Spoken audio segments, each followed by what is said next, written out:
I'm Ambiola, 32, female. Man, let me tell you, life was good for me before this crap hit the fan. I was a laid-back and fun-loving person who had it all. I had a job I loved, a caring husband named James, and a fantastic relationship with my mother-in-law, Candace. Everything seemed fine and dandy, you know. For the first 3 years of my marriage, things were smooth sailing. James, my husband, and I were like two peas in a pod. We laughed together, supported each other's dreams, and created beautiful memories that I thought would last a lifetime. It felt like a fairy tale, and I couldn't have been happier. One of the best parts was my bond with Candace, my mother-in-law.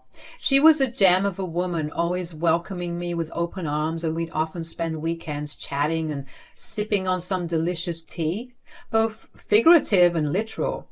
I cherished those moments, genuinely believing that our relationship was as strong as it seemed. In fact, let me give you a taste of the good times. There was this one summer when James and I decided to take a road trip along the stunning California coastline. We laughed until our stomachs hurt, singing our favorite tunes as the wind whipped through our hair. The joy and love we shared during that adventure made me feel invincible. But, my friends, all good things must come to an end, or so they say. And let me tell you, that saying couldn't be truer for my seemingly perfect life. One fateful day, I stumbled upon a truth that shattered my illusions. One day, I was coming back home from work, and this is what happened. I tried opening the front door, but for some reason, it appeared to be locked from the inside. I thought it was strange, since it normally wasn't locked, so I made my way to the back of the house to access the back door. As I approached the back door, curiosity gnawed at me like an insatiable itch. Something was off, and I couldn't ignore it. My steps slowed as I caught snippets of conversation drifting from inside the house. It was Candace and James talking about me. Naturally, my first thought was that they were planning a surprise for my upcoming birthday. Oh, how wrong I was. I pressed myself against the wall, eavesdropping on their conversation. The words that reached my ears felt like daggers to my heart. They weren't whispers of love or excitement. No, my dear friends. It was something entirely different. No, don't you see, James? We need to use Abiola for this.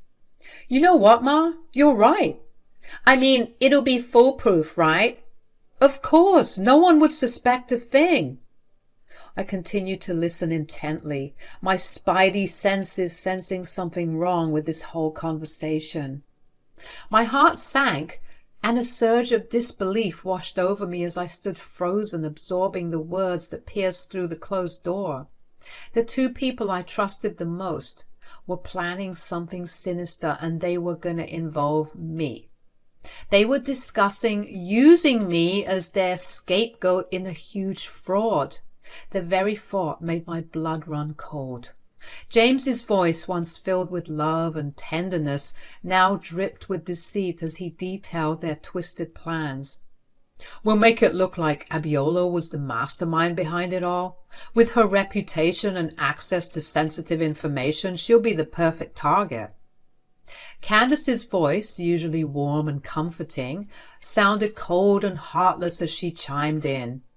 Yes, we can manipulate the evidence to make it appear as if Abiola was involved from the beginning. Once the authorities catch wind of it, they won't hesitate to believe she's guilty. I was stunned, my mind reeling from the revelation. How could they do this to me? What had I done to deserve being entangled in their web of deceit? Questions flooded my thoughts, but the answers remained elusive. Anger surged within me, mingling with the hurt. They had locked the front door to prevent me from discovering their vile plot, to keep me in the dark while they schemed against me. It was a betrayal of the highest order, and I couldn't fathom how my own husband and mother-in-law could stoop so low. Tears welled up in my eyes as the shock gave way to a resolute determination. I refused to believe that this was the truth, that the people I loved and trusted had such malicious intentions. But the evidence before me was undeniable, and I had to face the harsh reality. Another feeling that I was feeling was pure confusion. What exactly did they think they were going to do? Did they think they could outsmart me? Me? A literal detective?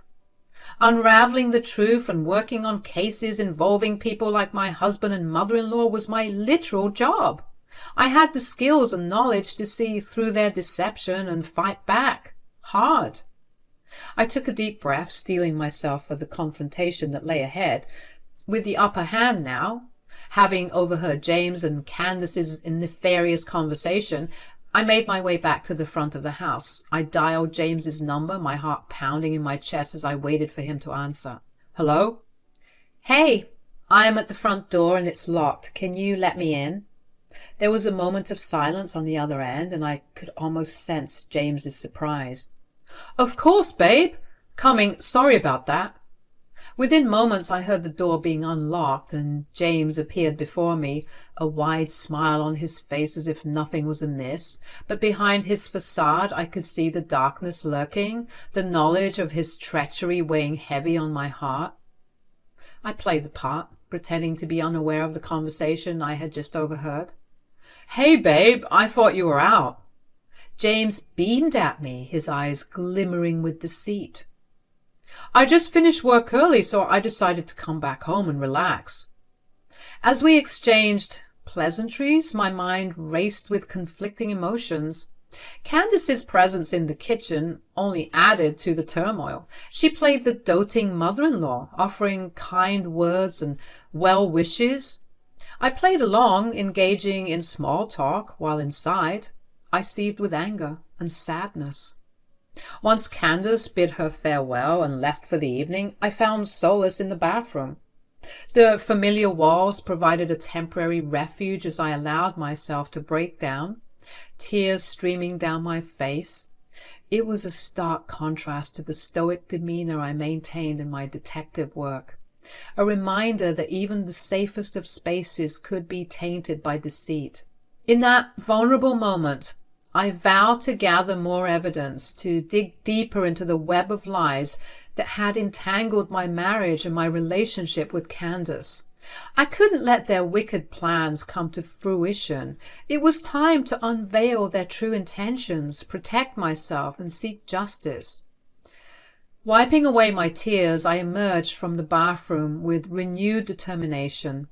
No longer would I be the unsuspecting victim. I would confront James and Candace head-on, unravel their scheme, and ensure that their deceit would not go unpunished. I threw myself into my work as a detective, using my skills to gather more evidence against James and Candace. Determined to expose their treachery, I began wiring our home, strategically placing cameras and microphones in hidden locations. Every nook and cranny became a potential source of crucial information. During one of my shifts at work, I stumbled upon a disturbing revelation. Candace, it seemed, had been visiting our house regularly, engaging in secret discussions with James about their wicked plan. It became clear that James was intentionally skipping work, using his time to conspire with his mother against me. As I dug deeper into the details, the puzzle pieces started to come together. I discovered their intricate plot, their scheme to make me the scapegoat for a massive fraud.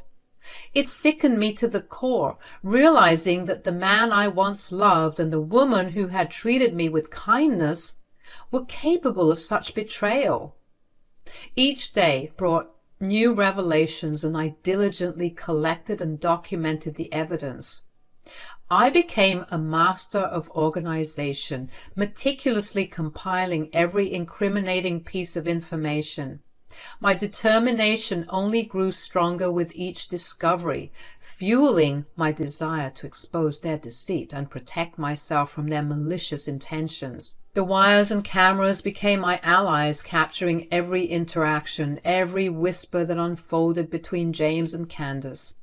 Their conversations revealed their true colors, showcasing the depth of their malevolence. With each recording, I added another layer of evidence to the growing pile, building a case that would shatter their facade and bring their dark plans to light. Late nights were spent poring over the footage, transcribing conversations, and connecting the dots. I couldn't rest until I had gathered enough proof to expose their true intentions and clear my name. The weight of the situation pushed me to my limits, but I remained resolute, fueled by the desire for justice. The days turned into weeks, and my compilation of evidence grew. Every detail, every hint of their malicious intent was carefully preserved. I knew that soon the time would come to confront them, to lay bare the truth they had tried so hard to conceal. But I wanted them to suffer. This wasn't just any other case to me. This was personal. I arrived home after another long day at work, hoping to find some solace amidst the chaos that had infiltrated my once happy life. As I stepped through the front door, I noticed Candace and James huddled together on the couch, their voices hushed and their demeanor seemingly secretive. Suppressing my irritation, I decided to play it cool and approached them with a nonchalant smile. "Hey, what's going on?" I asked, feigning innocence, though deep down I knew their conversation likely revolved around me. Candace and James exchanged a quick glance, their faces displaying a hint of guilt. James quickly responded, "Oh, we were just discussing some business investments, nothing too exciting." I nodded, playing along with their lie, even though my gut told me otherwise. I took a seat beside them, and, as if on cue, their conversation abruptly halted. It was clear they didn't want to discuss their true intentions in my presence. Feeling a touch of pettiness, I decided to push their discomfort further. I leaned back, smirking slightly, and said, "You know, it's funny how good I am at my job. I always manage to catch the bad guy, no matter how well they try to hide." James shifted uncomfortably in his seat while Candace attempted to maintain her composure. Their discomfort only fueled my determination to expose their deceit. "Yeah, I've seen firsthand what happens to those who cross my path. They end up in the worst parts of jail, regretting the day they thought they could outsmart me." Silence hung in the air, the tension growing palpable. I could see the unease in their eyes, their guilt, trying to find a way to hide. It was a small victory, a way for me to assert myself and let them know that I was onto them. In that moment, I felt a flicker of empowerment, a glimmer of strength. The evidence I had carefully collected loomed large in my mind, reminding me that I held the key to exposing their true nature. They may have tried to deceive me, but they underestimated my resourcefulness and determination. As the awkward silence lingered, I knew I had struck a nerve. Their facade was crumbling, and the truth was inching closer to the surface. It was only a matter of time before their web of lies would unravel, and I would be the one standing tall, ready to confront them with the damning evidence I had amassed. But for now, I would bask in the discomfort I had stirred within them. They would never suspect that their victim had transformed into a formidable opponent, armed with knowledge and ready to bring their treachery to light. The game had shifted in my favor, and I was prepared to play it to the end. The weeks passed by, and my collection of evidence grew steadily. It was apparent that Candace and James were preparing to execute their malicious plan, their confidence soaring as they believed they had me trapped. Little did they know that their every move was being monitored, their words captured on hidden cameras and microphones. One evening, as I listened in through the surveillance feed, I couldn't help but burst into laughter. Their smugness and self-congratulatory remarks filled the room, oblivious to the fact that my team of trusted allies was waiting for the signal to strike. It was the perfect moment, the calm before the storm, and I reveled in the knowledge that the tables were about to turn. With a flicker of excitement and determination in my eyes, I relayed the cue to my team. Through a discreet communication device, I directed them to move in swiftly to break down the doors and confront Candace and James with the weight of their treachery. The sound of splintering wood filled the air as my team stormed into action. Candace's shrill screams and James's bewildered pleas for answers echoed through the house, a stark contrast to their previous confidence. They were forced to the ground, immobilized by the sudden turn of events. Candace, her face contorted with fear and tears streaming down her cheeks, could only cry out in disbelief. James, his voice trembling with confusion, demanded an explanation for this dramatic intrusion. One of the crew had held up a phone which I was connected to. "James, Candace, I can see you." "Abiola? What the heck is going on?" "You can cut the innocence act now, James. I've been on to you from the very start." What do you mean?" I don't know what's worse, the fact that you did this to your own wife, or the fact that you thought that I wouldn't be the one to catch you. I'm a detective, for Christ's sake." "Abiola, oh God, Abiola, please forgive us. We're so sorry." "Shut up, Mom." "You thought you could use me as your scapegoat, that I would be a pawn in your twisted game? But you underestimated my strength, my resilience. I'm not the victim you believed me to be." As the truth of their intentions unfolded before them, their faces twisted with a mix of guilt and fear. The walls they had so meticulously built to deceive me were crumbling, and they were left to face the consequences of their deceit. With James and Candace apprehended and escorted to the police station, their once confident demeanor had crumbled, replaced by the reality of their actions. Handcuffed and disheveled, they were mere shadows of the individuals who had plotted to bring me down. As we stood face to face in the cold, sterile environment of the police station, I couldn't help but feel a mix of emotions.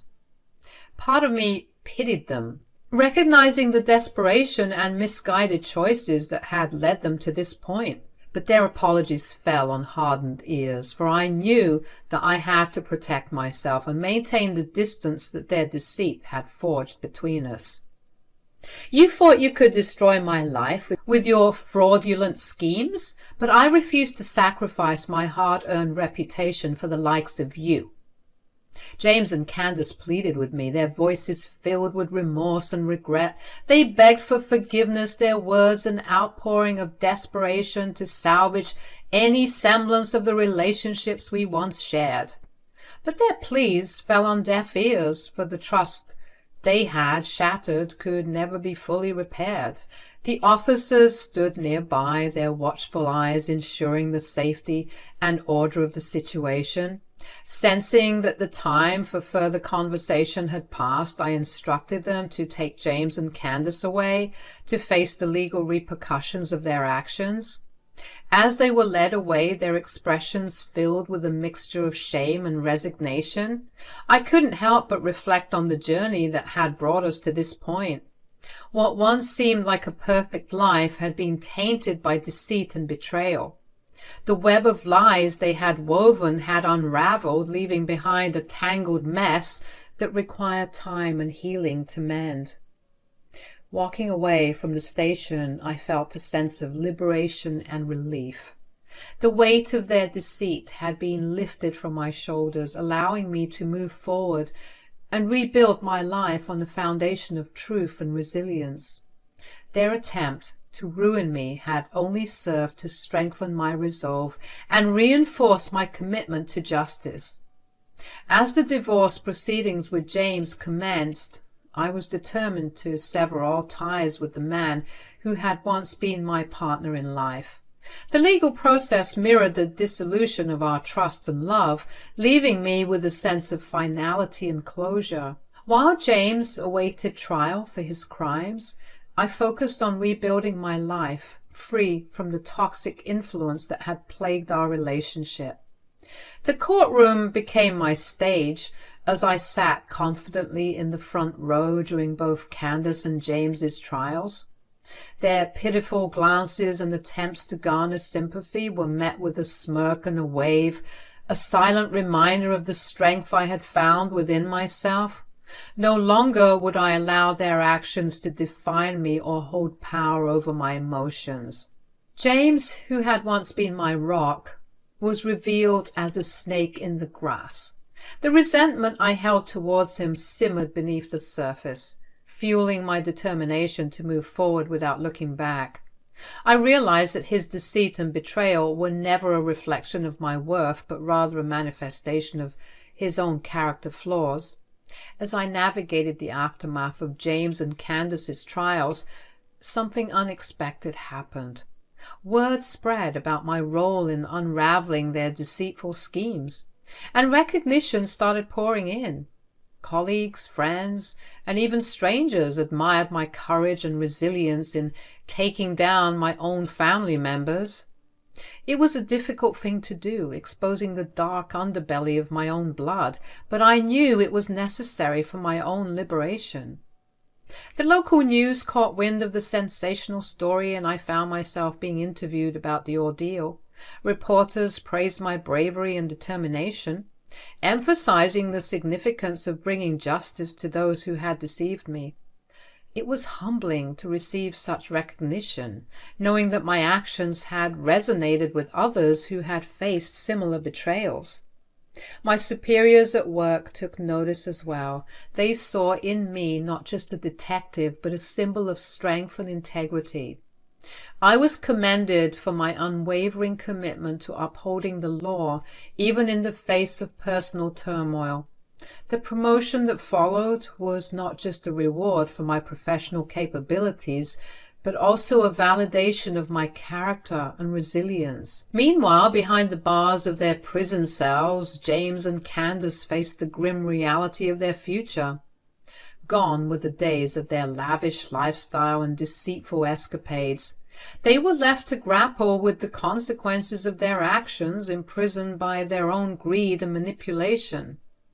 The once carefree and jovial James now wore a haunted expression. His charismatic charm faded in the harsh reality of incarceration. The weight of his choices bore down on him, and I couldn't help but feel a twinge of satisfaction, knowing that he could no longer escape the consequences of his actions. Candace, who had once exuded an air of grace and superiority, now found herself stripped of her illusions of power. Behind bars, she faced the stark truth that money and influence could not shield her from the repercussions of her crimes. I imagined her nights filled with restless sleep, haunted by the choices that had led her to this point. Their future in prison loomed ahead, a stark contrast to the lives they had once led. While they faced the monotony and harsh realities of life behind bars, I found solace in the fact that justice had been served. Their punishment served as a reminder to them and others that no one is above the law. As I reflected on the journey I had undertaken, I couldn't help but acknowledge the personal growth and strength that had emerged from the chaos.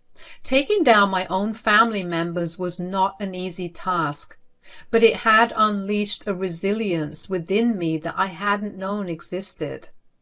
I had triumphed over the darkness that had threatened to consume me, emerging from the shadows with my head held high. The recognition I received was not just a pat on the back. It was a testament to my ability to confront difficult truths and rise above them. I had transformed from a victim to a victor. And in doing so, I had discovered a strength that would guide me on my journey to a brighter future.